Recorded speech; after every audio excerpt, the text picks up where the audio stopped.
So one of my biggest fears is that I'll end up like my dad. And shortly after his suicide, there was some really dark points in my life where I was struggling to deal with the grief, and I was also struggling to come to terms with the fact that my dad took his own life, because I was always compared to my dad. I was sensitive like my dad, I looked like my dad, I was sporty like my dad, and he was someone that I idolized. So by him taking his own life, it was really a big question for me, is this how my life's going to end as well? So what's going on, it's Paul, and I wanted to interrupt this video. You're about to see the rest of that interview in just a minute, and if I'm honest, it's probably the most personal I've ever been in an interview. But the reason why I'm doing it, the reason why I'm creating this video here, is because of a documentary that we are planning to make. I've been asked to be a part of an amazing project, a documentary that tells the story of my dad, tells the story of other people that are suffering in silence, that are struggling with mental health, tells the story of people that have lost loved ones to suicide when really it could have been avoided, all because of the mental health system. If you know what the mental health system's like, if you've been through it, if you know someone who's been through it, quite frankly, it's completely broken. And this documentary that we're aiming to create is to really expose the mental health system, how people are losing their lives every single day, how people are suffering in silence, how people are having to wait 8 months to a year for treatment for their depression and ending their lives before they get that treatment. This documentary is very close to my heart, as you can imagine, and what I'm going to say before I go into the full interview is the link below takes you to this campaign, the Indiegogo campaign. We're trying to raise a little bit of money to get the production of this documentary started. There's a lot of perks there as well to help you get involved, and to be honest, any support that you can give at this current time is hugely appreciated, because personally I think this documentary needs to be made, and this is why. Hi, I'm Paul, and I'm here to tell you about how a documentary can change the way that we deal with mental health, exposing a broken health system that's causing a suicide epidemic. I lost my dad to suicide at 18, but I'm only one person that's been affected. There's countless others, suffering in silence.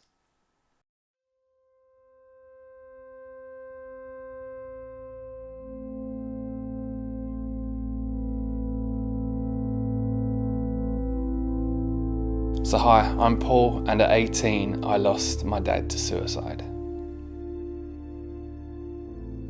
Why is the question that I think haunts me, and it always will, and I'm again more at peace with it now, but trying to answer that question of why for a long period of time really affected me, because as with looking at my dad's case, on paper he had no reason to be depressed, he had no reason to take his own life.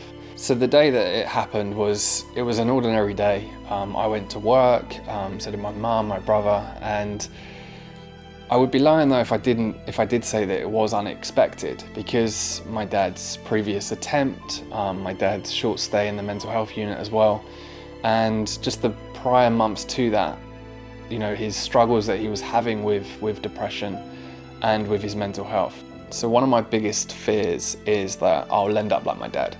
And shortly after his suicide, there was some really dark points in my life where I was struggling to deal with the grief, and I was also struggling to come to terms with the fact that my dad took his own life, because I was always compared to my dad. I was sensitive like my dad, I looked like my dad, I was sporty like my dad, and he was someone that I idolized. So by him taking his own life, it was really a big question for me, is this how my life's going to end as well?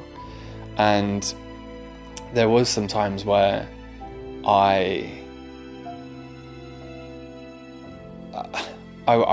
would never say I was suicidal, but I was in a point where I was struggling to see much future, even when it was when I was 19, and slowly now that fear is slowly starting to go away, and it's still something that I'll probably have to carry with me for the rest of my life, but it's definitely a fear that I'm dealing with now. But 100%, I think if you've been affected by suicide, it's one of your fears that you're also going to end up that way.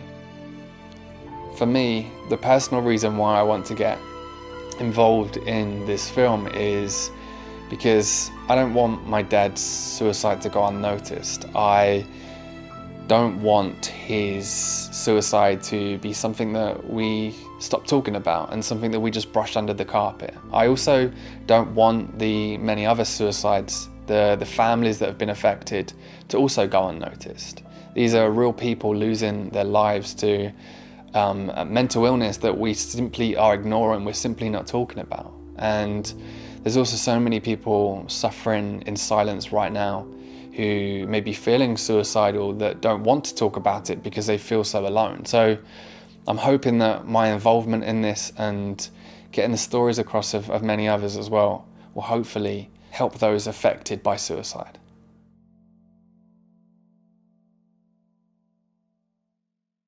I'm just one voice, and to expose the mental health crisis, I can't do this alone, but together we can. If you've ever lost someone to suicide, or if you're suffering in silence right now, then this documentary is for you. So don't sit back and let this happen. Every pound we raise goes towards breaking the silence. So donate now and give what you can.